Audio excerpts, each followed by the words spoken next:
불심판 앞에서도 남을 공적을 쌓으라라는 제목으로 같이 하나님의 말씀 나누도록 하겠습니다.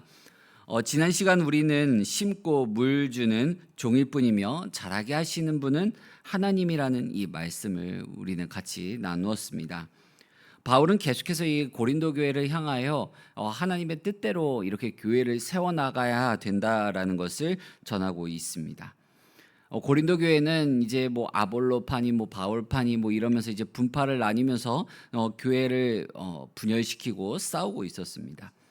근데 바울은 고린도 교회 성도들에게 이렇게 고린도서를 이렇게 쓰면서 그들의 시선을 서로 편을 가르는 데에서 하나님께로 주목하게 만들고 있습니다. 그래서 지난 시간에는 이 밭에 대한 이야기로 해서 이제 하나님께 주목시켰고요. 또 오늘 우리가 읽은 말씀에서는 이 집과 성전의 비유로 그들의 시선을 하나님께로 돌리고 있습니다. 교회에서는 아무리 뭐 좋은 프로그램을 운영하고 교육을 진행하고 또한 교회 안에 있는 성도들이 봉사를 많이 하고 이렇게 한다고 해가지고 이 죽었던 영혼이 막 살려내고 이 근본적인 변화를 막 이루기는 힘듭니다. 근데 우리가 이 한 사람이 변화되는 데 있어서 가장 그 능력을 발휘할 수 있는 것이 뭐냐면 그들이 하나님 앞에 완전히 사로잡혔을 때입니다. 바울은 지금 그 일을 하고 있는 겁니다. 사람에게 시선을 돌리는 것이 아니라 어떤 한 프로그램을 운영하도록 말하는 게 아니라 하나님을 봐라. 하나님의 뜻이 무엇인지 봐라 하면서 고린도 교회 성도들의 시선을 하나님께로 옮기고 있습니다. 그런데 오늘 바울은 여기서 한 걸음 더 나아갑니다. 그러면 너는 지금 무엇으로 교회를 세우냐? 내가 하나님 앞에 섰을 때 불이 다 태우고 나서도 너 앞에 남아있는 것이 뭐가 있겠냐라고 묻는 것입니다. 본문은 하나님 앞에 남는 신앙과 사역이 무엇인지 묻고 있습니다. 이거는 우리에게도 동일하게 묻고 있는 질문입니다. 오늘 본문은 그래서 크게 두 가지로 나눠볼 수 있습니다. 이제 9절 하반절부터 15절까지는 이 집에 대한 얘기고요. 그리고 16절부터 17절까지는 성전에 비유하고 있습니다. 9절의 강조점은 어디에 있냐면 집에 있습니다. 그래서 오늘 우리가 읽은 본문이 10절부터 15절까지는 이 집이라고 하는 것을 우리가 한번 생각하면서 말씀을 나눠봐야 됩니다. 그리고 16절은 성전에 대해서 얘기하고 있습니다. 성전은 어떤 곳입니까?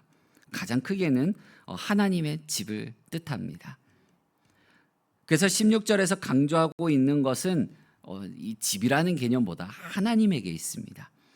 하나님의 집, 그 안에 계시는 하나님에 대하여 집중하게 만듭니다. 그러면 그 집의 가장 큰 특징이 뭘까요? 바로 거룩함입니다. 오늘 우리가 읽은 11절 말씀을 같이 한 목소리로 읽도록 하겠습니다. 이 닦아둔 것 외에 능히 다른 터를 닦아둘 자가 없으니 이 터는 곧 예수 그리스도라. 아멘. 이 터가 뭐라고 합니까? 집의 터가 바로 예수 그리스도라고 말씀합니다. 교회라고 하는 이 집은요, 예수 그리스도라고 하는 이 터 위에 지어진 집입니다. 바울 자신이 지금 하고 있는 일은 교회라는 집을 혼자 힘으로 지은 것이 아니라 집에 터를 놓은 것입니다. 뭘 놓은 겁니까? 예수 그리스도라고 하는 터를 놓고 그 위에 지금 고린도 교회가 세워졌다는 겁니다. 바울 자신이 닦아놓은 터 이외에 다른 터를 놓지 말라고 말하니까, 그러니까 예수 그리스도 외에 다른 거를 그 위에서 뭔가 세우려고 하지 마라. 우리는 다 예수 그리스도 위에서 세워야 된다. 예수 그리스도 위에서 세워진 것이 하나님의 집이다라고 말하고 있는 겁니다. 그래서 만일 예수 그리스도가 아닌 다른 터 위에 집을 세운다면 그 집은 교회가 될 수 없다. 그 집은 하나님의 집이 될 수 없다라고 전하고 있습니다. 교회가 설 수 있는 유일한 터는 예수 그리스도라는 그 터 위에 세워진 것입니다.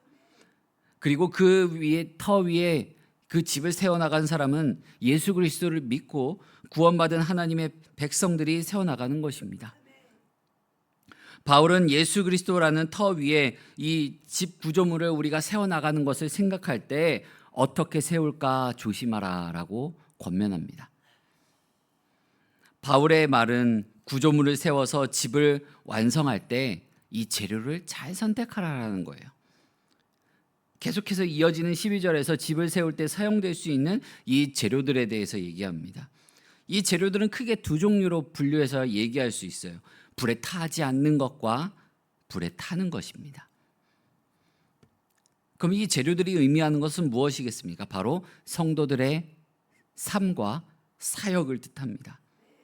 터 위에 어떻게 세울까 조심하라라는 이 바울의 말은 그리스도를 통하여 구원받은 성도들이 어떻게 생활하며 살아가느냐, 어떻게 너희가 사역을 할 것이냐, 어떻게 행동할 것이냐, 바른 성도의 삶에 대하여 관심을 기울이라는 겁니다. 우리가 바른 성도로서 어떻게 살아갈 것인지 관심을 기울이라는 겁니다.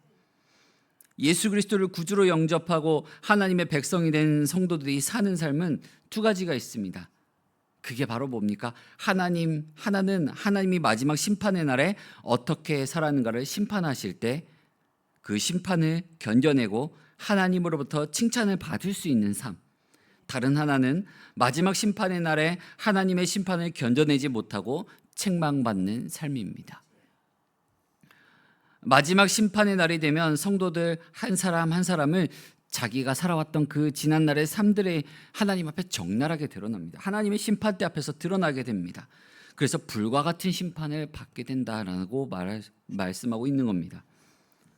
그때 성도들은 이 세상에서 사는 날 동안 행한 행동 하나하나가 하나님 앞에 명명백백히 너무나도 생생하게 드러날 것입니다.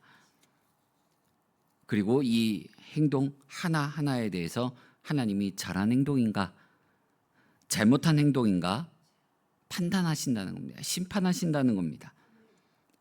그러므로 성도들은 바르고 선한 삶을 살며 마지막 날에 하나님께서 칭찬과 상을 주신다는, 우리에게 하나님 안에서 살아가는 그 삶이 하나님 앞에 칭찬과 상이 기다리고 있다라는 소망을 가지고 지금 내가 하나님의 백성으로서 살아내고 있는 이 힘들고 어렵고 상처받고 견디기 힘든 그 삶의 끝에 하나님께서 주시고자 하는 칭찬과 상이 있다라는 것을 기억해야만 합니다.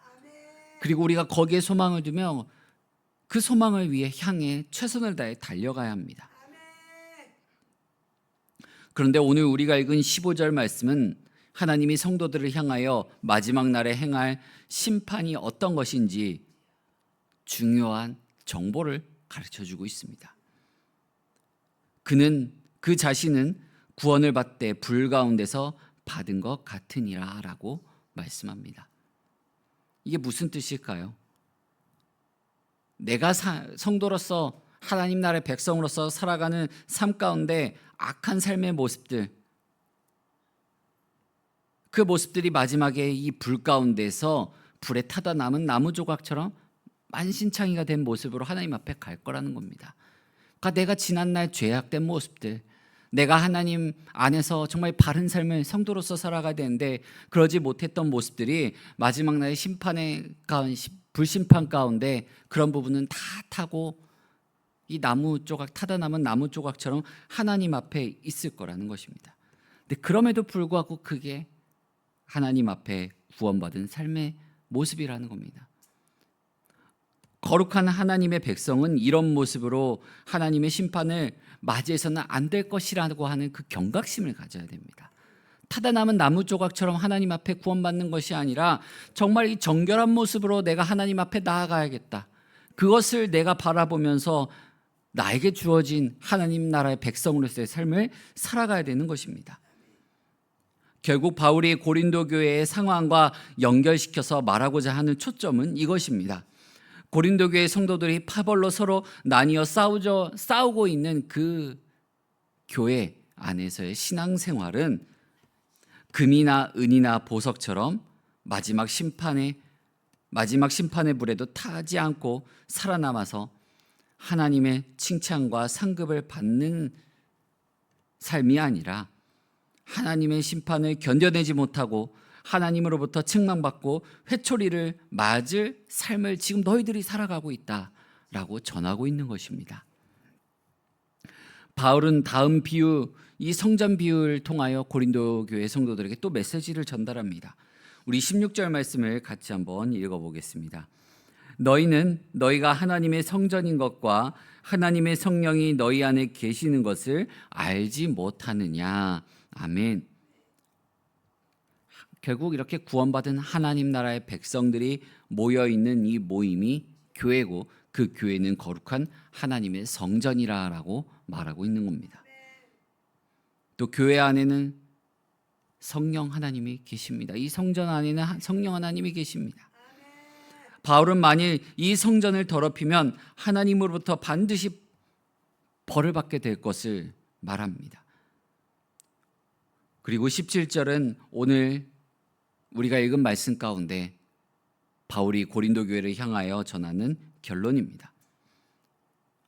고린도 교회의 성도들이 파벌로 나뉘어져서 싸우는 것은 성령께서 거하시는 성전을 더럽히는 행동이자 마지막 심판의 날에 반드시 하나님으로부터 벌받을 행동이니 멈추라는 것입니다.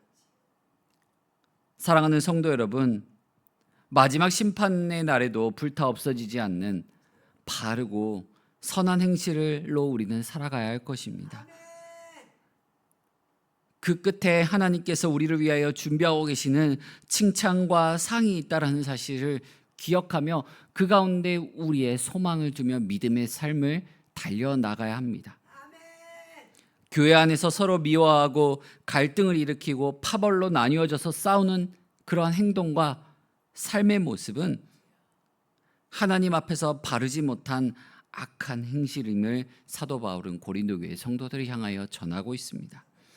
그리고 그러한 행동이 하나님의 성전을 더럽히는 행위다, 마지막 날에 하나님으로부터 책망과 벌을 받는 행위라라는 사실을 기억할 것을 우리에게도 전하고 있습니다. 오히려 심판의 날에 여호와 하나님의 심판의 불 속에서 우리는 타다 남은 나무 조각이 아니라 정결한 정금과 같은 모습으로 하나님 앞에 나아갈 것을 소망하며, 또 내가 그렇게 살아가겠노라 다짐하며 하나님 앞에 칭찬받기를 소망하는 그 믿음의 삶을 살아가기로 결단해야 됩니다. 오늘 말씀은 우리가 하나님 나라의 백성으로서 그렇게 정결한 삶을 살아갈 것을 강력하게 촉구하고 있습니다. 그리고 그러한 삶을 통하여 더 이상 교회를 더럽히지 아니하고 교회 안을 성령이 거하시는 거룩한 성전으로 만들어갈 것을 전하고 있습니다. 오늘 말씀이 우리의 삶과 또한 우리가 교회를 세워나가는 그 모든 순간순간들 속에, 봉사하는 순간들 속에, 섬기는 순간들 속에, 교제하는 순간들 속에 이뤄가기를 간절히 소망합니다.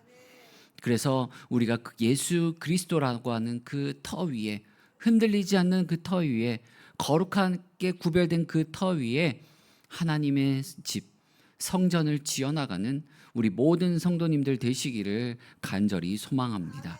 우리 이 시간 함께